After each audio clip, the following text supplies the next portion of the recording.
Google's Chromecast, what might it offer Australians? And gadget durability, how long should your tech actually last?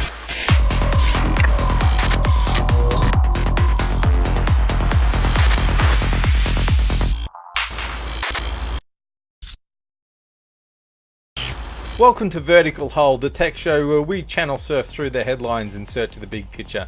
I'm Adam Turner and I'm here with a man who's definitely out of warranty, Alex Kidman.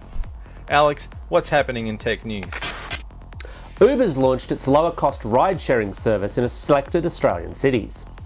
It hasn't exactly been a smooth ride for the company though, with existing authorities pointing out that operating what essentially is a taxi service in an unlicensed manner could carry fines of up to $110,000 for the drivers involved. A piracy crackdown is definitely on the cards in Australia as the federal government considers blocking file sharing websites and forcing ISPs to issue warnings to their customers. Google says that piracy is primarily an availability and pricing issue, but its advice has fallen on deaf ears.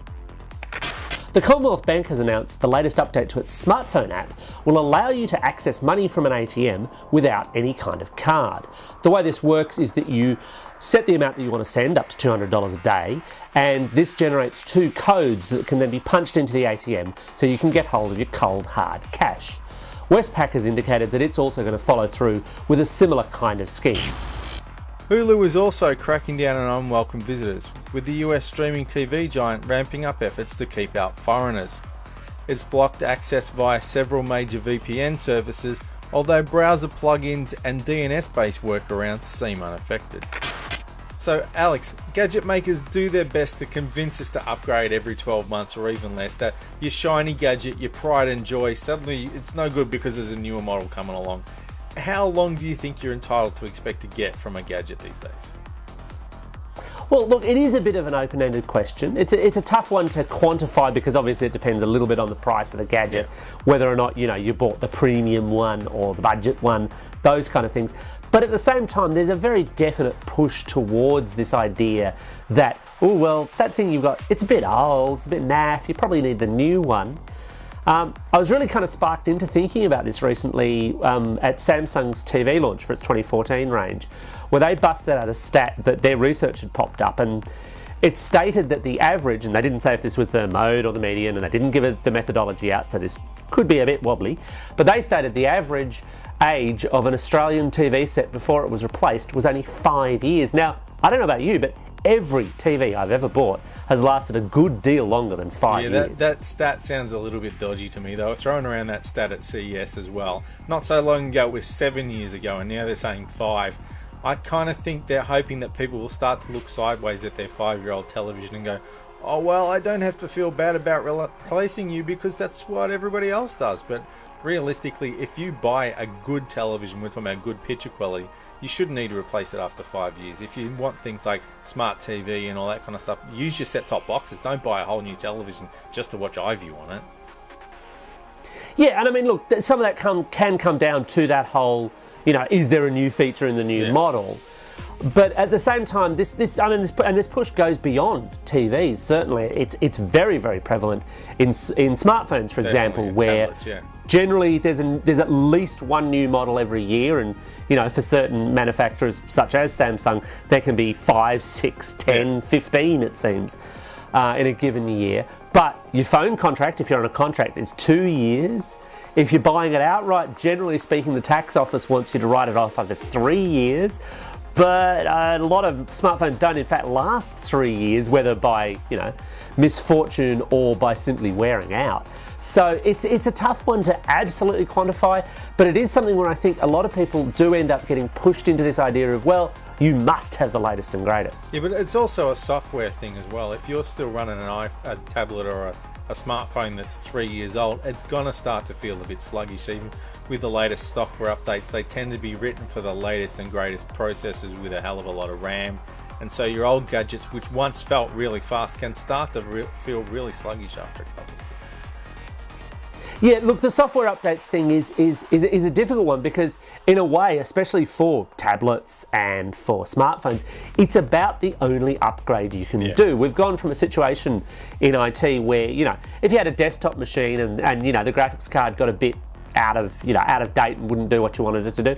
Well, it was fine. You pulled it out, you put another one in, and yes, you paid for that, but you had an upgrade path, and as such, over the course of 5, 10, even 15 or 20 years, even if you were really keen, you could keep technically the same PC going, even though you'd replaced every part within it. You just can't do that with a smartphone. It's just not a thing that you can do. Or put a bigger hard drive into your tablet. Exactly. So the only thing you can do is take the software updates, and that's when they're offered. I mean, I know what you mean. It's particularly the case with a lot of Apple's devices.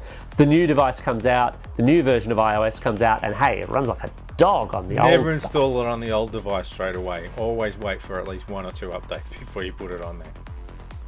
But to give them a bit of credit, they're at least updating it. You buy an Android device and you might get a carrier upgrade. But my general advice with those is have a look at what it's doing right now, because that might be the only official update it ever gets. If you're keen on hacking, there are ways and means around that sometimes, but it depends on the device. So what do you think? So what do you think in the end? What's the verdict here? Well, look, I mean, I think it comes down to kind of sensible usage. Well, to throw the question back at you, what do you do with your old gadgets? Smartphones tend to get handed down. The first one got handed down to my wife, and then when we got new ones, they got handed down to my kids, and they use them as music players. We've kind of reached this peak saturation now where when we do the next lot of smartphone upgrades, which will probably be at the end of this year, we're going to have more smartphones in the house than we know what to do with. And the ones we'll be looking to get rid of are the oldest ones. And so you've got to question whether or not that's actually worth inflicting that on a friend or a relative, whether it will run too slow. The same with tablets. We've got about all that we need now, but as soon as we buy another one, does anyone else want my iPad 1? Maybe not. Yeah, and it is difficult if it's still something that's technically functioning, although technically functioning can be a bit different depending on the device. I've also got an iPad 1 which my kids use, and it's in perfect condition, like, no scratches, no dings, screen's fine, connector's fine, but the one thing that really is going on it is the internal battery, and that's going to be the case for anything with a lithium-ion battery because they degrade over the time whether or not you're using them or not. We'd also be interested actually to hear from you as to what you do with your gadgets. Do you send them to e-waste? Do you sell them? Do you hand them down? Do you just leave them in a drawer gathering dust? Send us in your comments because we'd really like to know. So Adam, it's long been rumoured that Google's tiny little Chromecast media player was going to come to Australia. Indeed, by the time you see this, based on some of the current rumours, it might have already been announced. What do you think the Chromecast can actually offer Australians? Well, in the short term, I don't think they're going to sell bucket loads of them. There'll be the early adopters who have to have one of everything. And apart from that, I think the people who would appeal to the most are Android users who are secretly maybe a little bit jealous of the AirPlay ecosystem and how easily you can flick things. Secretly is probably important there. I don't think they want to admit anything. Very secretly. But if they've ever seen what you can do with an iPhone and an iPad and how easy it is to flick onto an Apple TV, you can do that from Android devices, but it can be a bit hit and miss. So the Chromecast is like the AirPlay solution that Android has been waiting for. So they're, I think, the obvious target. Beyond that, people like you and I, we've got a dozen other boxes in our lounge room that do this. It's not going to solve a problem, but I think in the long term, when the hardware is so cheap and so easy to use, that someone like your QuickFlix and Big Pond, who we both know are looking at these, might see this as a way to get into lounge rooms where someone owns a smartphone or they own a tablet, but they haven't gone the next step of buying any kind of streaming box for their lounge room. So $40, $50, whatever it is in Australia, stick one of these in the back of your TV and suddenly QuickFlix on your phone is on your TV. So I think that's the long-term play, is to bring up those extra people. Yeah, I mean, I guess the thing is, you mentioned the early adopters. I suspect pretty much every early adopter who wants a Chromecast has parallel imported one like we have. By now. It's that's just gotten easier and easier as the months have gone by. So it starts to become that thing of, well, will it hit the mass market? And even in the mass market, I think there are a lot of choices out there that match and in some cases exceed what the Chromecast can do. I agree, it's kind of an easy thing in some ways once you wrap your head around what it's doing. There are some people who I think are going to look at it and go, so I've got to do something on my tablet, or I've got to switch my PC on in order to get this thing to then send that thing some kind of video. And it starts to fall almost into that fuzzy too hard basket, perhaps? Yeah, but then you can look at it the other way. It's like, so you're telling me I've got to find the remote control and then I've got to go through the menus and I've got to turn this on and turn that on.